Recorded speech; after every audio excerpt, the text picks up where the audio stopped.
நம்ம வாழ்க்கையில நிறைய இன்னல்கள், துரோகங்கள் இதெல்லாம் நம்ம நிறைய சந்திப்போம். ஒவ்வொரு காலகட்டத்திலையும் ஒவ்வொரு மாதிரி துரோகங்கள், ஒவ்வொரு மாதிரி இன்னல்கள் நம்ம சந்திப்போம்.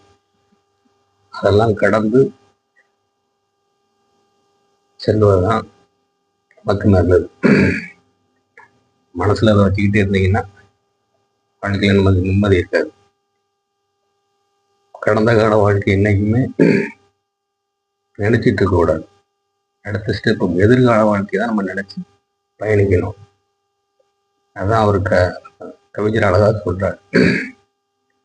எங்கே வாழ்க்கை தொடங்கும், அது எங்கே எவ்விதம் முடியும், இதுதான் பாதை, இதுதான் பயணம் என்பது யாருக்கும் தெரியாது.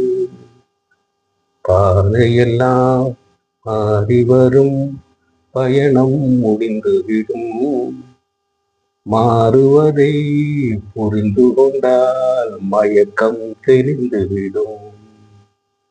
நினைப்பதெல்லாம் நடந்து விட்டால் தெய்வம் ஏதொழுத்தே, நடந்ததையே நினைத்திருந்தால் அமைதி என்றும் இல்லை.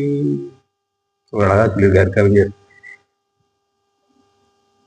எவ்வளவோ அதாவது ஒவ்வொரு ஸ்டெப்புக்கும் நம்ம வாழ்க்கை பயணம் மாறிக்கிட்டே இருக்கும், பாதைகள் மாறிக்கிட்டே இருக்கும்.